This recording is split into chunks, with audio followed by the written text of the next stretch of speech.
Good afternoon, everyone. Welcome to the Doral virtual town hall meeting regarding the Covanta Waste-to-Energy Plant Fire.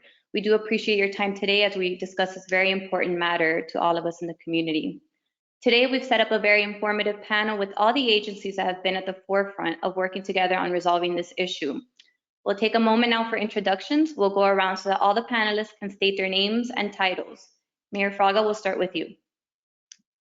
Good afternoon, everyone. Thank you for joining us. First, I would like to thank all that have taken their time to be here today from our community. We know it was a bit short notice, but understanding the concerns of our community, we wanted to be able to come to you in the best way possible so that you had an opportunity to hear a little bit from the experts that have been on the ground during this matter, and also to hear your questions. So I would also like to quickly recognize a couple of the other dignitaries that are joining us as attendees, some of my colleagues, starting with Vice Mayor Pinedo, Councilwoman Maureen Porras, Councilman Oscar Puig-Corbey, and I believe the office of Councilwoman Digna Cabral as well. I'd also like to recognize our County Commissioner's office from District 12, I would also like to recognize State Representative David Borrero's office, State Senator Brian Avila's office, Senator Rick Scott's office, Senator Marco Rubio's office, and Congressman Mario Diaz-Balard's office. Thank you for involved, and thank you to our county mayor for taking the time to be here as well. Again, I'm your mayor here for the city of Doral, Christi Fraga. And I believe we're going to go around and also state a little bit about what we've been doing throughout this process from the city's side. So thank you.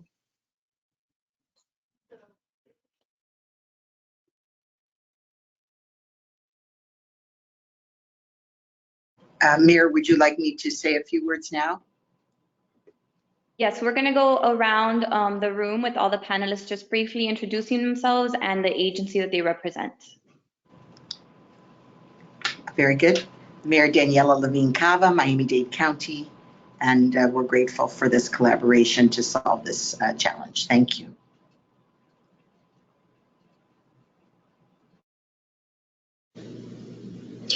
Good afternoon, Ray Jadala, Fire Chief with the Miami-Dade Fire Rescue.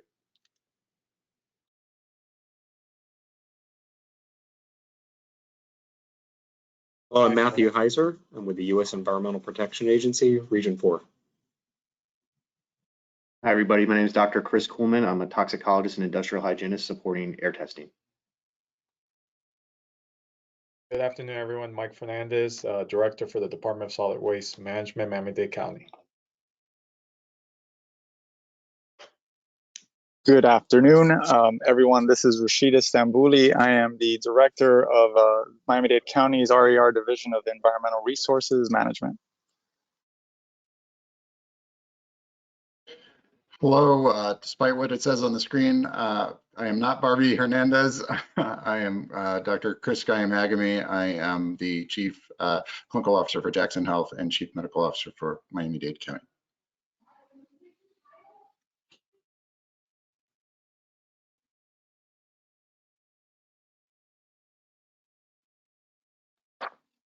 Good afternoon, everyone. Can you hear me? Forgive me, technical difficulties. Danny Spino, Vice Chair, Miami-Dade County Public Schools, obviously also representing District 5. Very good. Thank you all. Before we get started, wanted to go over some simple rules to make sure we get this going smoothly and we get to as many questions as possible. We'll be taking questions in the order that they're received. Please raise your hand and we'll try to get into as many as possible. If you have 2 questions, ask your first question. You will then re-enter the queue and wait your turn for the second question. Please know that we have approximately 300 participants joining us today. So while we may not get to everyone, if you enter your question in the chat box, we will reach out back to you with some answers quickly.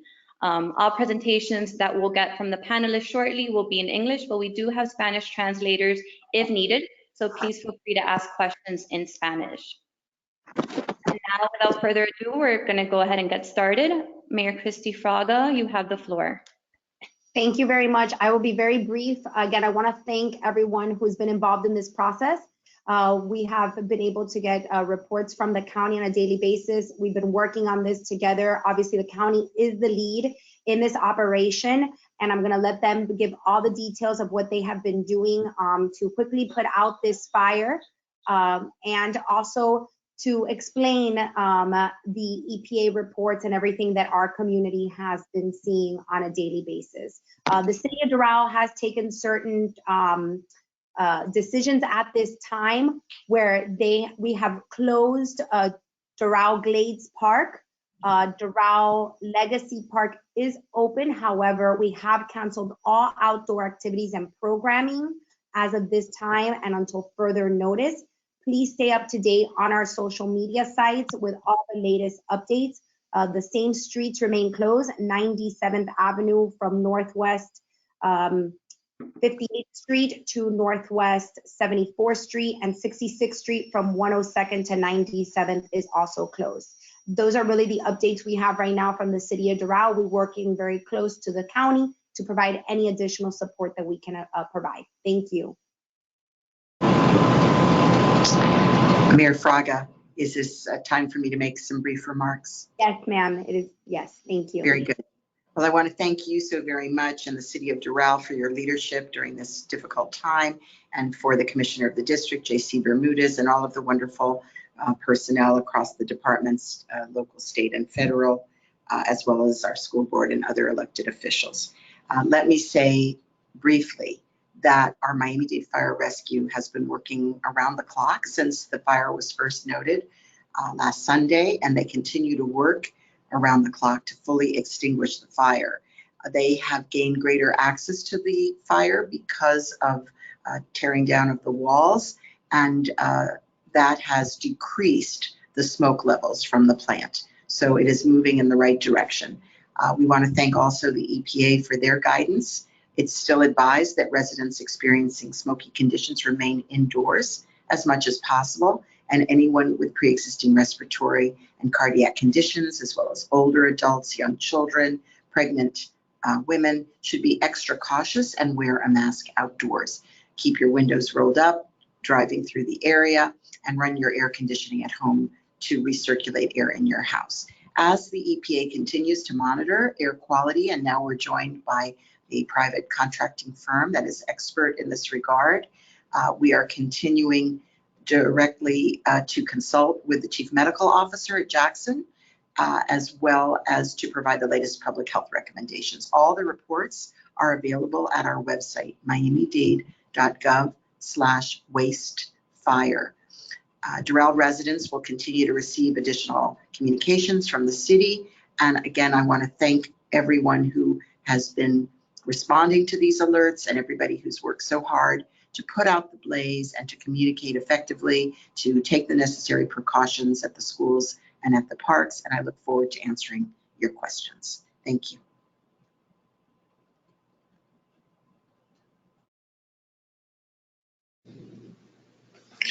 All right, good afternoon, everyone. Ray Jadala, Fire Chief with Miami-Dade Fire Rescue once again. So just like to summarize the entire incident from day one. We are into day 7 of the incident. This incident originated on Super Bowl Sunday last week and has continued into today. This operation is a 24-hour operation. So as of a few days ago, we started with a company to come in and start the partial demolition of the exterior walls and the roof that had collapsed on the southeast portion of this facility. This facility has a total of 11 buildings. They're not standalone buildings, meaning that each structure is separate. Some form or some way they are connected as a labyrinth. So right now we have the fire basically smoldering in one final building. This is the trash pit located at the southeast area. It is one of the bigger buildings in the facility. You should have seen, as of now, if you've been outside, a reduction in smoke. We've made some significant headway in the last 24 hours since we knocked down the walls yesterday. We do have a few walls that are still standing up on the south side, but it is a challenge for the structural engineers that are on site. You know, as we have to take into consideration the adjacent structure that it's attached to. However, As a result of the building walls coming down, we have been able to reposition our fire trucks to utilize the aerial devices, which are the ladders that flow water out of the ladders. In addition to that, we are placing hose lines, large diameter hose lines, to flood the area that's in the back of that trash pit, which is again the southeast building. We also began removing trash from that certain trash pit, the one that's been smoldering, from the bottom of the pit. Now, there is a lot of trash. It is going to be an extensive operation. In regards to timeline, I don't have that timeline just based on the sheer amount of trash. Though we have encountered some significant challenges, I am, glad to say that, we have overcome them. And, we're hoping to have a resolution to the smoldering smoke in the next few days. Thank you. Thank you, Chief. We'll now hear from Matt Heuser from EPA. Thank you, everybody. The EPA is proud to support Miami-Dade County Fire in this response with air monitoring and sampling. We've been on site since Monday night and conducting air monitoring and collecting 40 samples of the air that have been sent offsite for laboratory analysis. And beginning next week, we'll start to see our first preliminary results from those samples.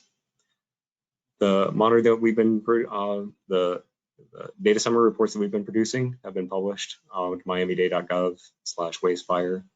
And the results for the last operational period had detections over the last 24 hours in the moderate range on the table that we're distributing, which provides recommendations to Miami-Dade and the stakeholders community on what protective actions can be taken. The EPA is beginning to wind down our air monitoring activities as we transition with the environmental contractor that's been mobilized, CTH, and we reviewed their sampling plan, their monitoring plan, and we've been going out and doing downwind community air monitoring with CTH with both their instruments and our instruments to establish a level of confidence in the plan that they have moving forward. We're starting to take down our instruments, but we will remain on site today and tomorrow, continuing monitoring, and we'll produce a data summary report tomorrow morning that will be distributed. Great, thank you, Matt. Now we'll hear from Dr. Gamaghami. So good afternoon, everyone. We've been following very closely the EPA's reporting and recommendations over the prior 24 hours. Again, good news is we're not really seeing anything other than particulates or dust matter. And we have seen, as Matt mentioned, that we're sustained in the moderate range, so no longer in the unhealthy for sensitive groups or unhealthy range. So our recommendations are holding steady at this moment while we watch the trend today. But we feel that this is very positive in terms of the direction that this is going. And so we're feeling very good that the measures that have been taking place are really helping.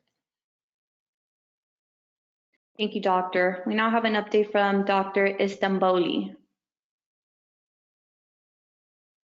Thank you for the honorary PhD there.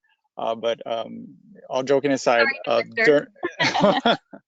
all joking aside, DERM has been on site, obviously working together with Miami-Dade Fire and the EPA, and now they're air consultants to obviously ensure that what we're seeing not only on the site is not affecting the regional air quality. On top of that, obviously we are working together with the on-site operations to ensure that there are no impacts to any of the environmental resources, especially the groundwater and the surface waters outside of the site itself, which I am happy to announce that there are no impacts that we have seen. And the report on my end. Thank you, Director. And we'll close it out with some comments from Vice Chairman Danny Espino. Good afternoon, everyone. First and foremost, I'd like to thank Miami-Dade County and City of Doral for being such open partners in communicating with us and coordinating with us. Miami-Dade County Public Schools has been in close coordination with the city and the county through my office and through the superintendent's office. We have been patrolling the area and monitoring the closest schools since Monday. Of course, tracking the impact of the wind on the effects of the surrounding areas. Since the beginning of the week, we had stopped outdoor activities in Doral schools. That restriction lessened. Parents have been in close communication throughout the week as things have shifted through direct communications from their schools, calls and text messages. Of course, yesterday, following shift in the wind, the change in fire operations in order to demolish the building, and following the EPA reports, we did encourage parents at Andrea Castillo and parents with children at Ronald Reagan to pick up their children early from school. That process proceeded very organized. By mid-afternoon, Ronald Reagan had 0 students, with the last 34 students taken by bus directly to their homes. Andrea Castillo, by around 4 or 4:30, had only 2 students that were yet to be picked up, but they were kept indoors. And then subsequently schools were closed. Outdoor activities, of course, remain canceled through Monday, which is a holiday. Schools will be closed. On Monday, we will be evaluating and collecting feedback from everybody on this panel and beyond to make a determination about what happens to schools and school activities on Tuesday. That's all I have so far. Thank you, Vice Chair, and thank you everyone for those very valuable updates. We're now going to jump into questions from the community. Before we get started, we have 2 very important ones that we've been receiving over the past few days multiple times through our various platforms, be it social media, email, phone. So we'll go with the first one. And that question is regarding what is the air quality and how is this affecting everyone's health? This question will go to Matt from EPA and the doctors from Jackson.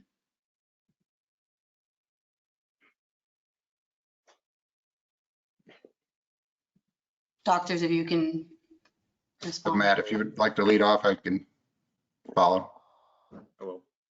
So the particulates are the most concerning contaminant that we've been measuring. Although we've had air monitors out for different chemical constituents, it's really the particulates in the smoke that have been the greatest concern.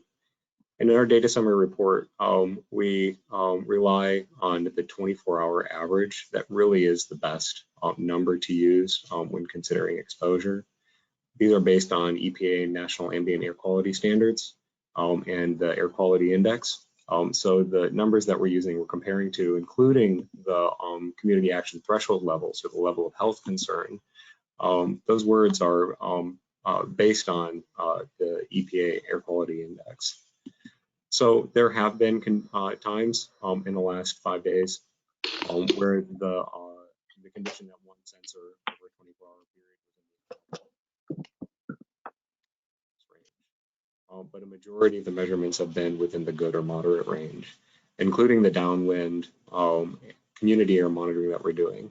The downwind community air monitoring that we're conducting is a 1-hour average, and it goes to we repeat those measurements over the last 3 days. We've been conducting those since Wednesday, and we're continuing today. Since the wind is blowing to the south, we're continuing those measurements south of the facility instead of locations we've been doing more.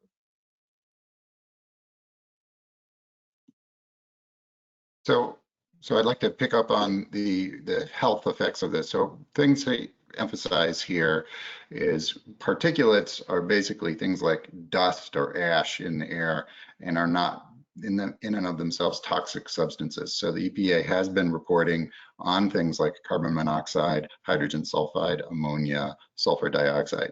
The levels of those have been very, very low and would put us into basically the what is considered the good air quality range. It's just the dust or particulates that have been in the moderate, and moderate is the second level. So this is not from level 1 to level 100. We've gone from level 1 to level 2. And I think when it comes to the health effects, we've said from the beginning that people who have chronic respiratory problems like emphysema, COPD, or asthma may be the folks who are the most susceptible to any effects from breathing this kind of air with this moderate amount of dust or particulates in there.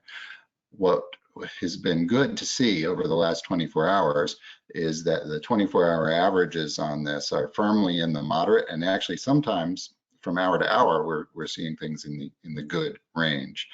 So out of really an abundance of caution, you've seen the limitations on some outdoor activities, but the health effects for healthy people should be essentially minimal or none.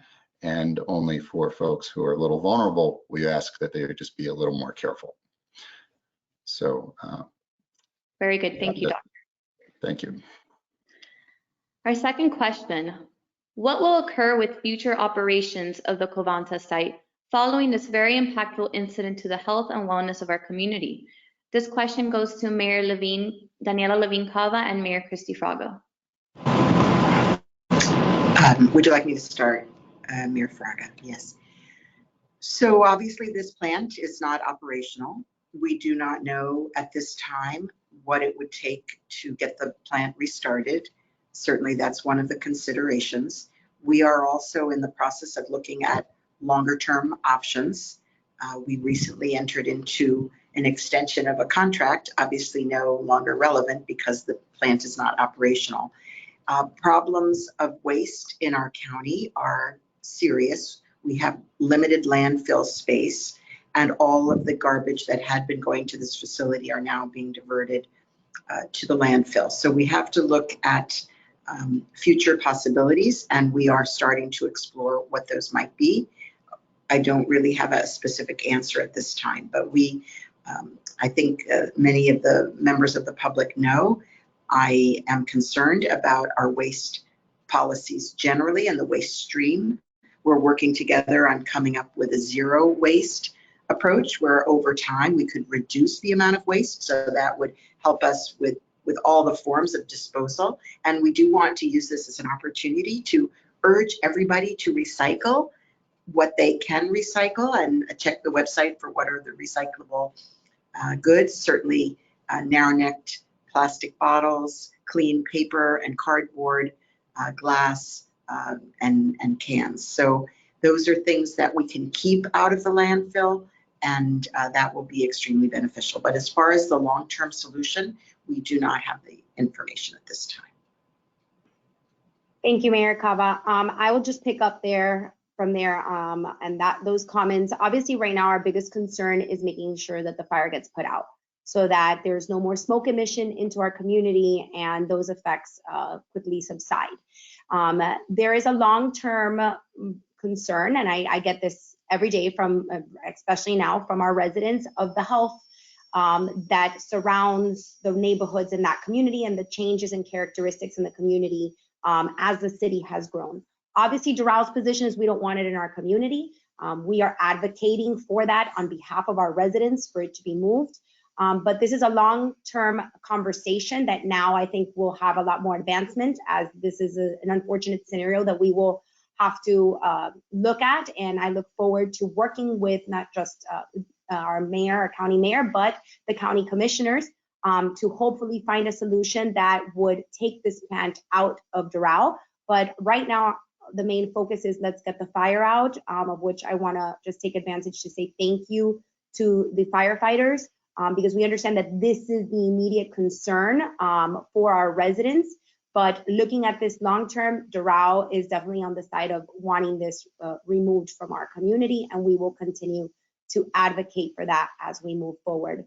I also wanted to quickly state, before we go into the general questions, there is going to be a transition between the EPA and the new company that's coming in to continue monitoring the air. And if we could just get a quick presentation from the company, which I believe is on with us, CTEM, I think, or I'm sorry, I may not be saying that correct, but if between Matt and Christopher, we could do a quick introduction. I think it's important for the residents to know that there will be a transition there, but that the air quality will continue to be monitored very consistently. Yeah, sure. Hi, everybody. My name is Dr. Chris Coleman. Like I said before, I'm a toxicologist and industrial hygienist. I came on site yesterday, and for the past day, I've been working with Matt and his team. We've been coordinating the same air monitoring efforts, both on site and in the community. And going forward, I'm going to be mirroring those efforts. We're also deploying samples, the same sampling methods that Matt has been using at the same locations, and we're also tracking the direction of that plume, and we'll adjust that accordingly. We're going to be continuing to monitor, like I said, both on site and in the community for particulate matter, but also for those other potential combustion gases. These results are going to be shared just as the EPA has been doing, and you'll have access to those. And anytime we see anything that's of concern, we immediately will report that to the command post so that we can take appropriate steps to protect y'all.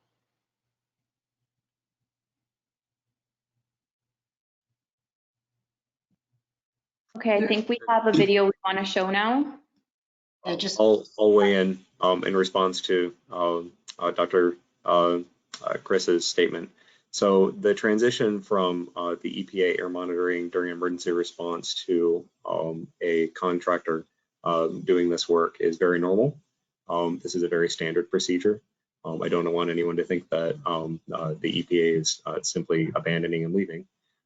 This is something that has been done at many other sites and facilities when a situation of this type occurs. We've reviewed the plans that have been produced. It is not an immediate transition. We've not shut down all of our activities. We didn't immediately stop taking samples when CTEH arrived. We continued doing so. We reviewed their plan. We are familiar with their work on other projects. And we made sure that there was a transition and we understood and that my comments on their planning and their implementation were taken and made.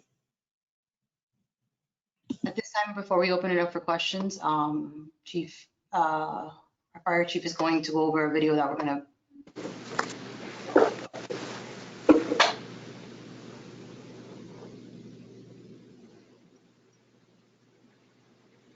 All right, so what you're looking at here is this morning at 7 a.m., 7:05 a.m. What you're looking at is from the east side. So as if you're standing at 97th Avenue and looking at this facility, this is what you're looking at. This is the building located at the southeast area. It's the larger of many of the 11 buildings. It's the area that has the most of the trash.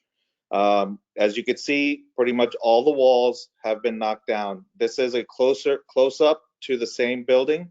And what you can see is, the fire trucks still putting water on it, the heavy machinery that's cutting the metal to allow us access. We still need to get to that back end, what you see currently. The only way to access that, and you can see that roof had collapsed, is basically get to the heavy machinery has to actually make cuts to the metal. Here is the back end of that same building.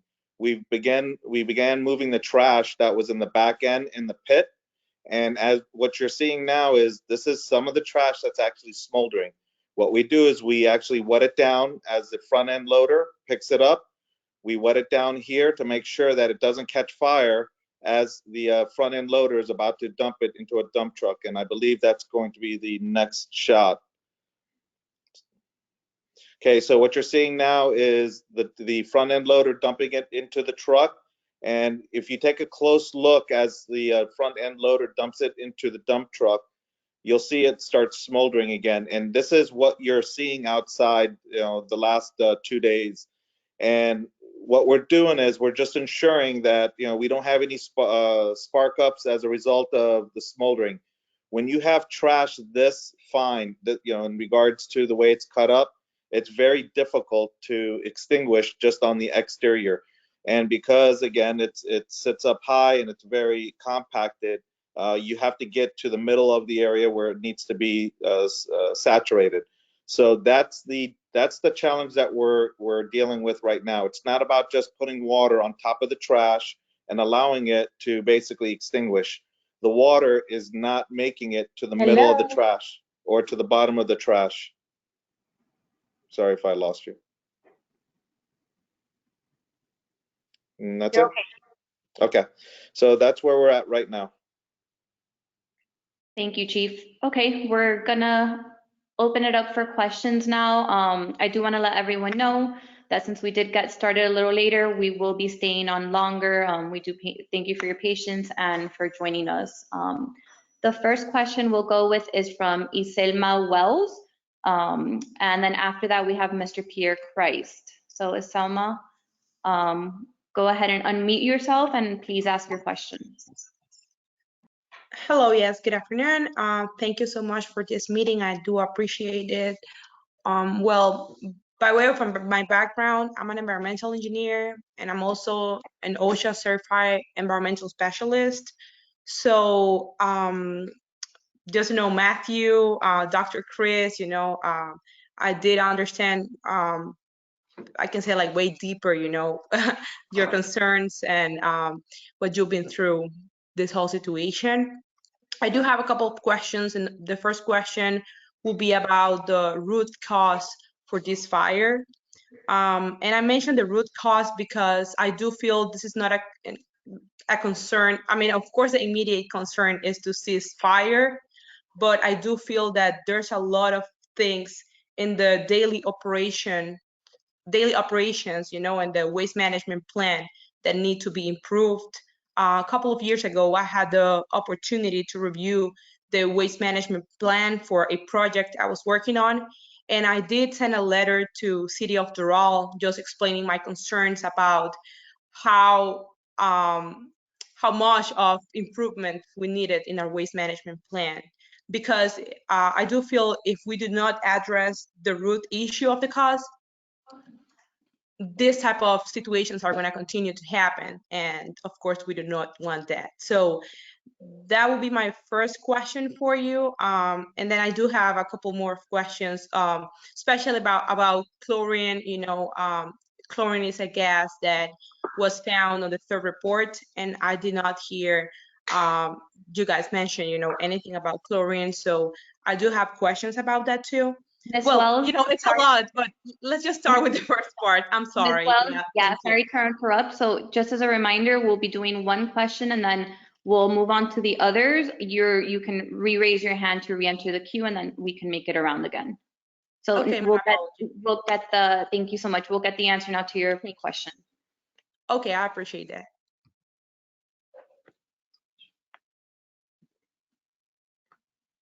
The question about the chlorine sensor on the instrument on the west fence line.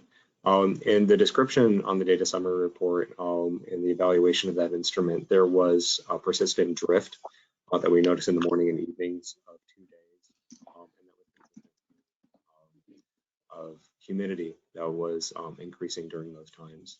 On the 17th, we calibrated that sensor again, and that persistent drift on the chlorine sensor did not reappear. So the sensor itself was working. It was not working perfectly. If there had been a high concentration or an elevated concentration of chlorine, it would still been able to detect it. But I have a fairly high confidence that the drift that it was showing at low concentrations was not a true measurement, but a factor of just the sensor on the device. Okay, thank you. We see a couple of the members of the audience aren't with us anymore, so we're going to move ahead forward to Hector Villalobos. Mr. Villalobos, please unmute yourself and ask your question. Yes, I'm concerned. I know you talk a lot about this, but I live really, really close to the area. It's a landmark community. And in landmark community, especially on Sundays, all the smell, the garbage smell and all the stuff is pretty much impossible to get out from our home.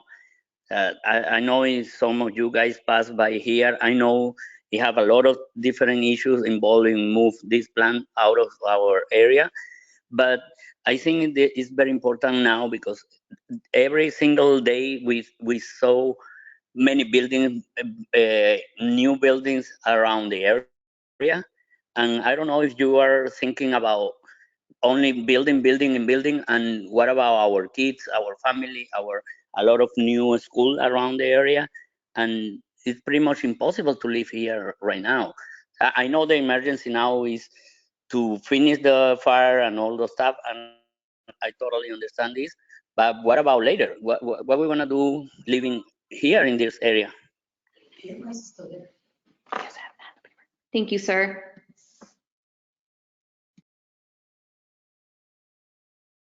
So Maggie, if I may, I think that maybe Mike Fernandez, who's on the call, with Mayor Cava's support, can talk a little bit about the operation of the plant, obviously before the fire, and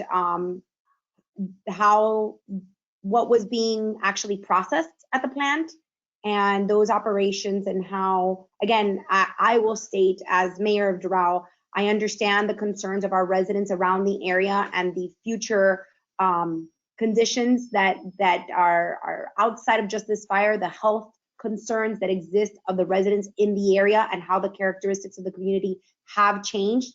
And this is something that we are definitely going to have conversations with the county about. But I think that maybe if Mr. Fernandez could give a quick recap on the operations of the plant, and obviously what the future plans were for before this fire, then I think people can maybe have a little bit of an understanding of those operations. And then I don't know if Mayor Cava, you have some additional comments. I know your time is limited as well, but if you have some additional comments to some of these questions, which I think both this question and the question before kind of go hand in hand. Sure, thank you, Mayor. And just to elaborate a little bit on the operations of the plant, it's a solid waste-to-energy facility. Obviously, we accept municipal solid waste. So essentially, it's the waste in front of what you put in your kitchen basket, just typical garbage, nothing hazardous. We also accepted vegetation as well as bulky furniture and cardboard and other items. Again, non-hazardous. Again, this is all municipal solid waste. And what we will do there is basically put this through shredders and make a homogeneous fuel for processing, thermal processing, where we will heat up boilers to a certain temperature to produce, generate electricity through a turbine, and export electricity, as well as use that sustainable power to power the plant. As far as what we were going to do, we actually just signed an extension with the operator, which is Covanta Energy, where we're going to improve the facility aesthetics, as well as put money into fixing capital to extend to something long-term, like our mayor mentioned, Mayor Cava, that we were looking at we want to look at zero waste and look at alternatives and other solutions. But right now, as we mentioned earlier, obviously the plant's not operational, and we want to assess damages as soon as we can. But obviously, the priority right here is to shut the fire off. Thank you. Our next resident with the question is Mr. Pierre Christ.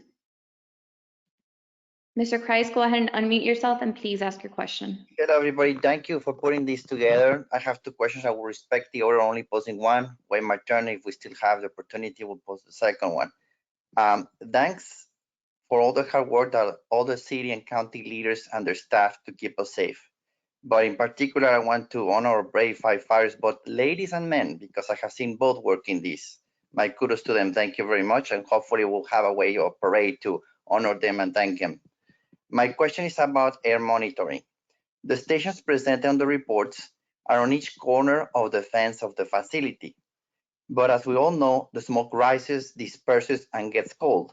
Thus, the smoke and its contaminant elements go down to the ground level in a more dispersed way, further away from the plant fence.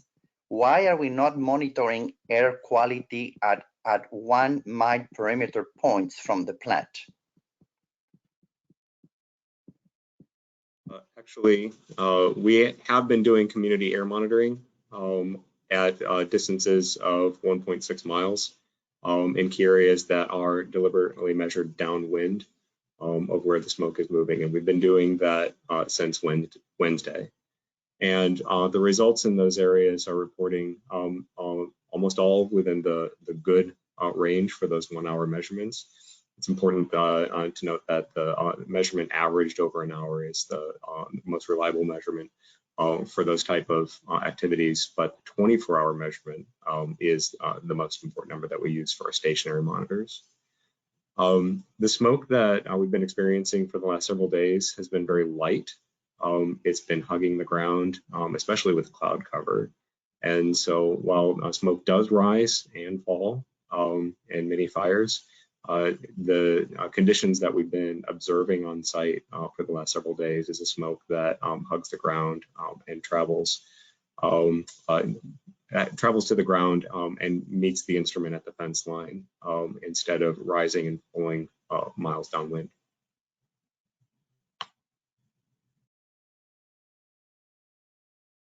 Thank you. Our next resident with a question is Ms. Carolina Arismaldi. Carolina, please go ahead and ask your question.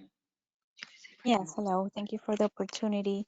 So my question is, now that, this plant has burned down, I think we have now a unique opportunity to relocate it. I know you guys said that you're looking for this option, but I think the residents of Doral would like a more consistent, we need to know if after the fire is put out, is this facility going to be rebuilt and allowed to continue to operate in the city of Doral, or are we really looking into relocating to a more isolated location?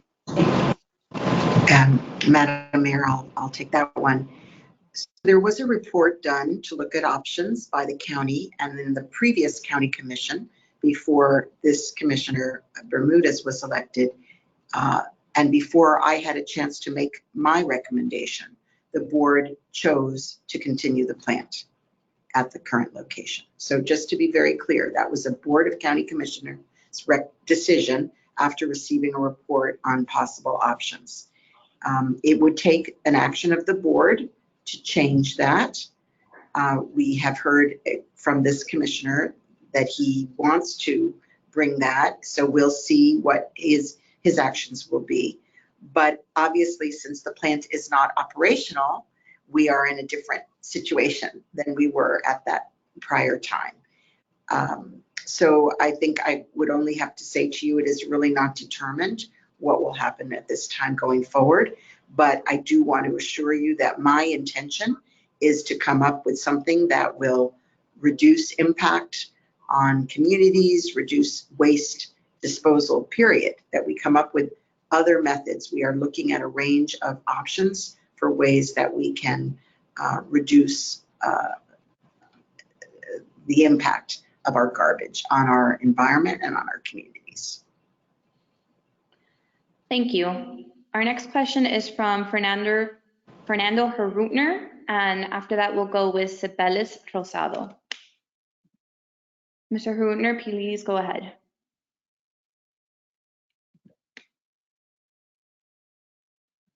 Mr. Herutner, are you still with us? Oh, I'm sorry, I had missed the mute button. I want to thank, like everyone has said, the amazing work of the fire department, and I pray for their safety and hoping that the equipment that they're using is going to keep them safe. My question is, going forward, it hasn't been done up to now. It's been reported that, whatever we have being detected as far as numbers are being reported, but breaking that number down for us to understand in real time is something that I think would be important for the residents to know. We have on the reports items that state VOCs, but there's many different types of VOCs, and before in this call, some of that was touched upon on some of the compounds that are being detected. But in the transfer from the EPA to the local, the contractor that's been selected, I would like to know if not only numbers being reported, but if this could be broken down and analyzed to say what is actually in those compounds and how they could affect differently. There's some that are going to be more harmful than others, and I want to be able to know in real time that this is being captured, reported, digested for us, as opposed to having to run out to get some independent analysis of the numbers to see what we are looking from a layman's point of view. I can answer that question, and then Dr. Coleman, I'd like for you to follow. So the volatile organic compounds, the VOCs that we're measuring for, it's a generic instrument that's easily deployed.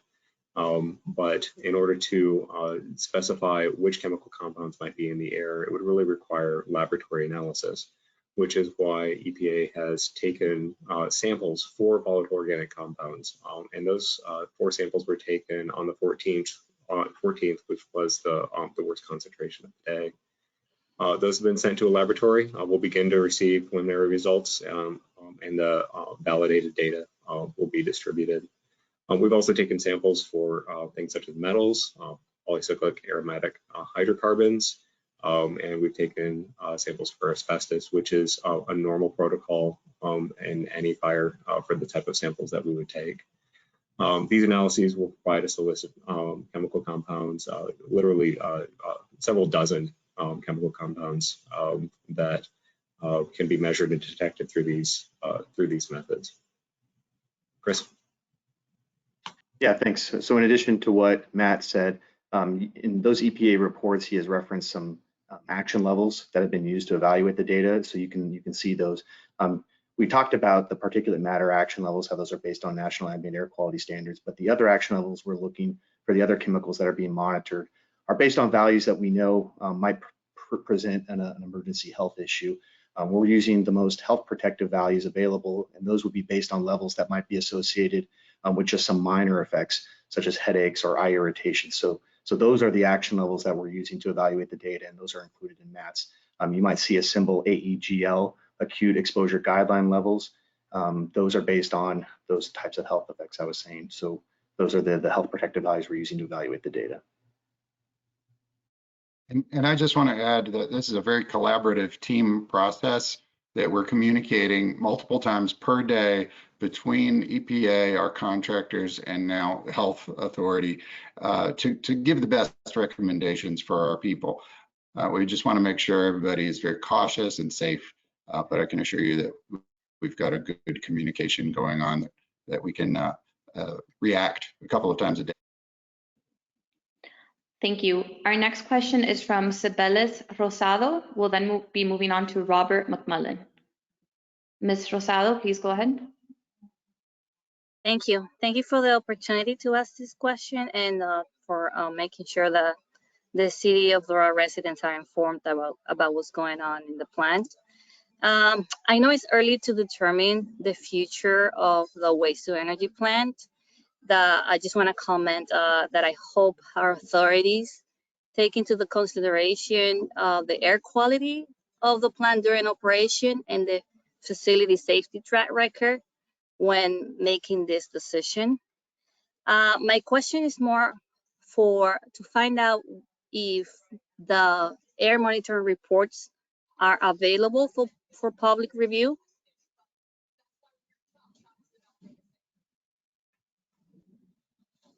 Yes, the data summary reports that we've been producing and providing to Miami-Dade County have been released at miamidade.gov/wastefire.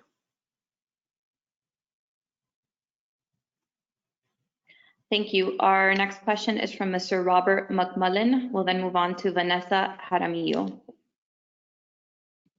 Mr. McMullen, please go ahead. Yes, thank you. I hope you can hear me. Yes, sir, we can hear you.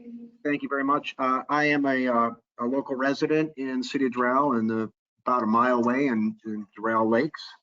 I'm also an environmental scientist and with 35 years experience. I've been concerned about this plant and have had concerns in the past of how decisions have been made at the county level, and most recently the decision to renew as opposed to the other alternatives. And it seemed like cost was the main reason our prior commissioner, Commissioner Bermudez's predecessor, seemed to push for that right before he retired. Now, I just want to preface a request I have with my admiration for all the effort for everybody that are involved, first responders. Thank you to Mayor Christi, Fraga, and everybody for organizing this town hall. And what I would like is to request that a citizen oversight committee be involved in this future study I'd be happy to volunteer for that, but I just would like more active citizen role in this. I put in a question in the chat, but some of my things were already asked by others. But instead of us having to go search for this website and that website, maybe the city could have a clearinghouse for all that information. And thank you very much again. I appreciate this town hall and certainly most appreciate all the first responders and everything everybody's doing from the health department, the EPA, and thank you very much. Mayor Fraga, so it was exactly my intention as mayor before moving forward with a recommendation to have more public dialogue. And we were coming to the end of the contract period. We did not have an alternative plan in place. And I think it was generally contemplated that we would extend the contract for a period during which time we would come up with a longer term solution. And I can assure you, we want lots of public input on the longer term solution.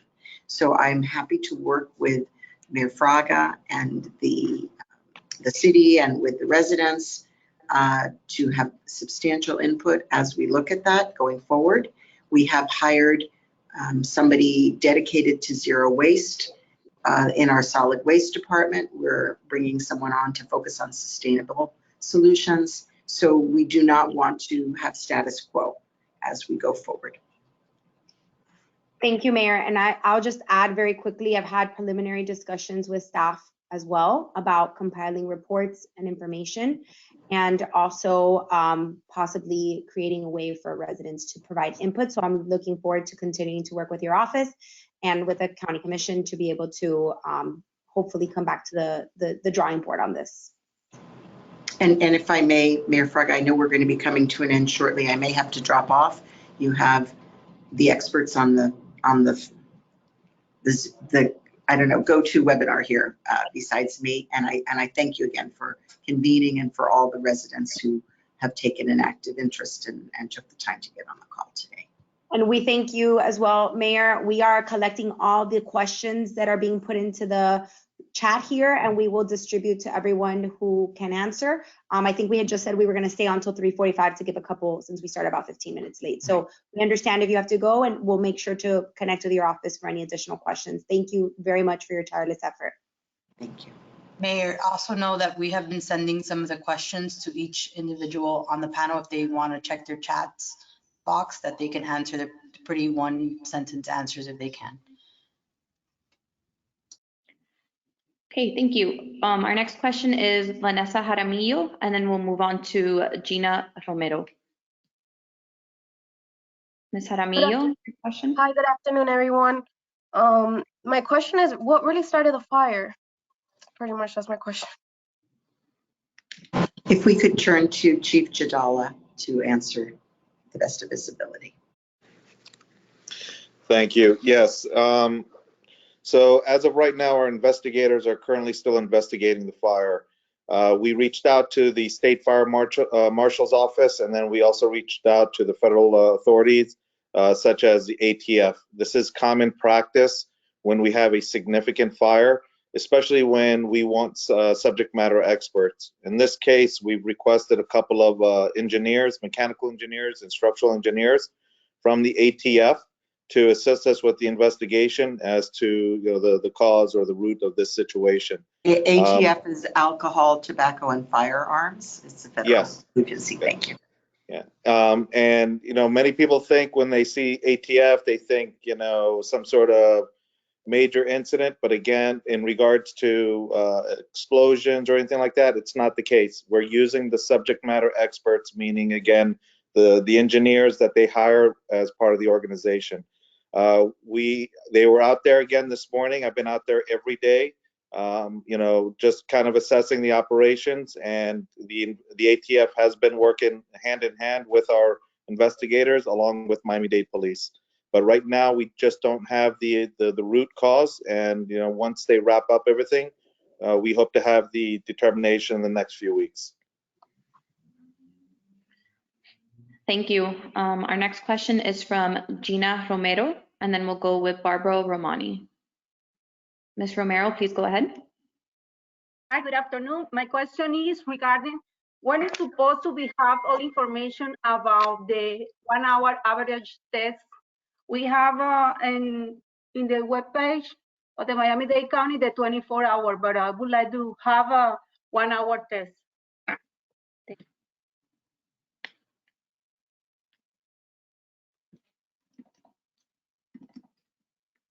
So those 1 hour downwind air monitoring measurements are being taken and reported through Incident Command to Miami-Dade County. And those have been going on each day since Wednesday. And believe those results, the EPA will be including those results in our reporting when we complete our final report for the air samples that we will publish after those data have been validated. Thank you. Our next question is from Barbara Romani, followed by Ann Ryan. Ms. Romani, please go ahead.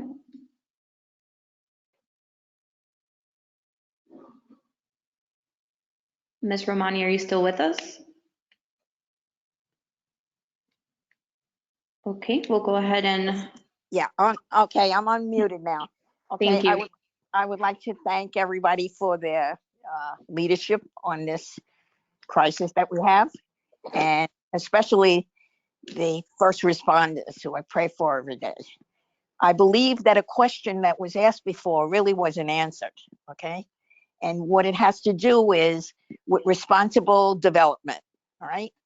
Because I think the gentleman asked what's going to happen in the future. I mean, God willing, that one of the options is to relocate the plant, okay? But if that doesn't happen, what happens with future development? Future development has to be responsible. I mean, it was unbelievable to me. I'm a long-term resident of Doral. I've been here for 31 years, of why development was allowed to happen around the plant. So, you know, can please someone enlighten me? I'll take that. So a lot of the developments that are around that plant happened either under county before we became a city, or they happened at the initial stages of the city's development. A lot of that land zoning was done before that time, before our time now. There's not a lot of land developable around the plant at this point. But we are definitely taking that into account as we look at our future land use map and look at applications that come forward, understanding the effects that there is in development around the plant. So thank you, Barbara, for your question. It's definitely something that we are looking at and obviously looking to continue to advocate for the residents that do have homes around this area, and the schools that were developed around the areas, and our parks also that were developed around the area of the plant. Thank you, Mayor. Our next question is from Ms. Ann Ryan, and we'll follow it up with Adriana Jimenez. Ms. Ryan, please go ahead.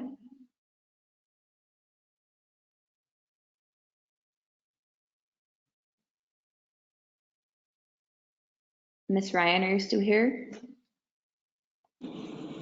Can you hear me? Yes, ma'am. I'm just going to urge that all data is released to the public as soon as possible. Thank you.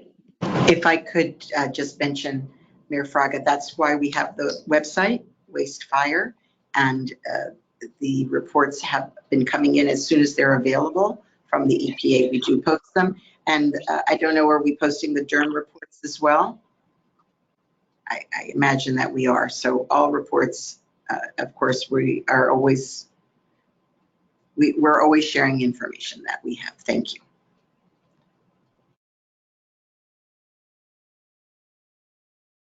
Thank you, Madam Mayor. Moving on to our next question.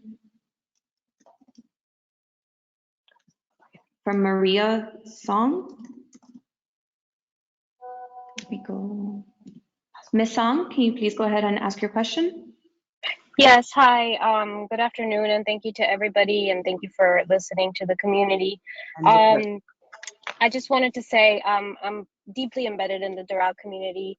I've been monitoring all of the reports that the county has been putting out, especially the maps of the regions that are affected. I live in an area adjacent south in Doral Park. My kids attend John I. Smith. They play at Morgan Levy, and yet they practice soccer every evening of every day at Legacy Park. So I'm very much interested in the maps and the park closures on a daily basis. And I've been just visually looking at the wind plume, and it shifts depending on the wind. And it doesn't seem like the information in terms of park closures is changing along with those conditions.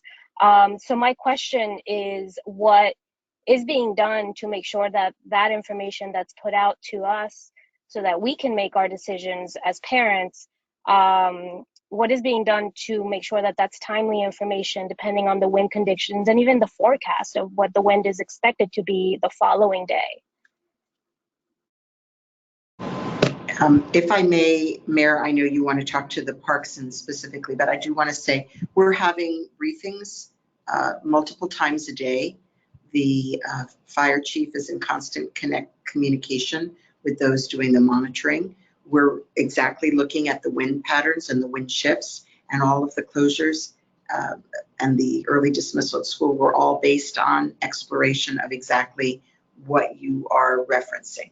So monitoring the smoke conditions, monitoring the wind conditions, and all of that has gone into the decision making.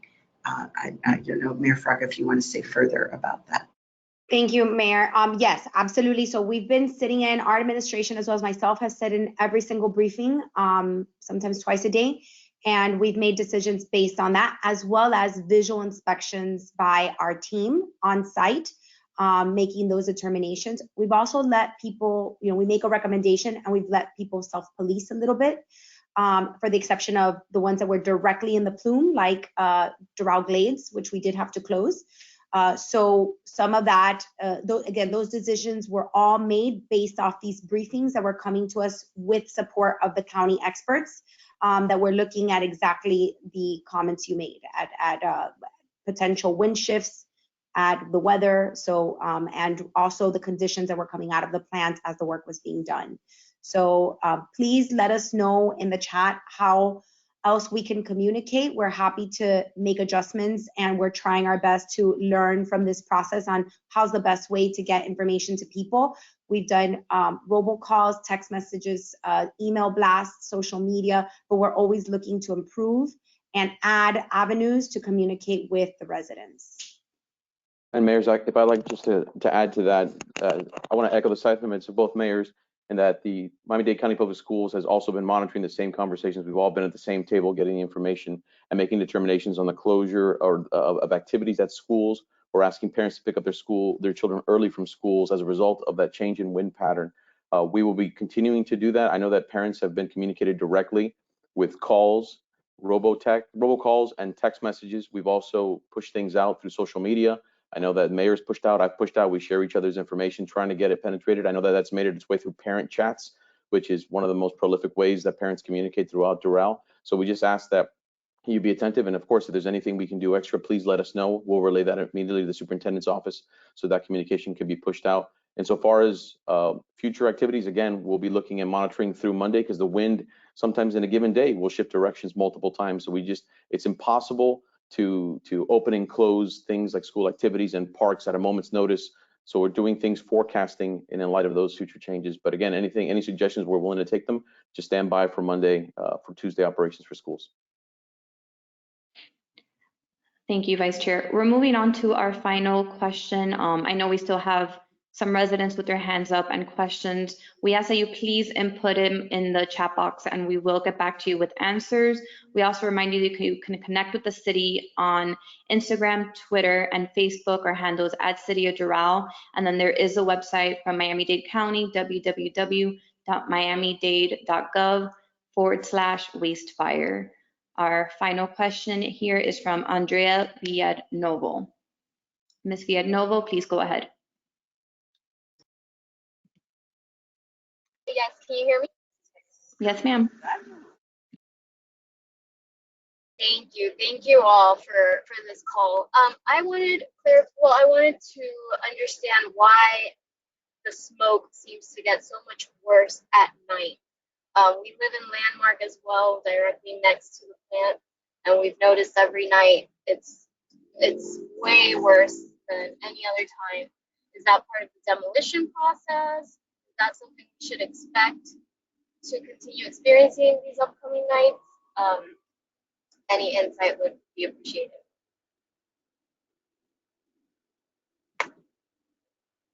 In our observations, the increased smoke at night in nearby communities is due to the lack of wind.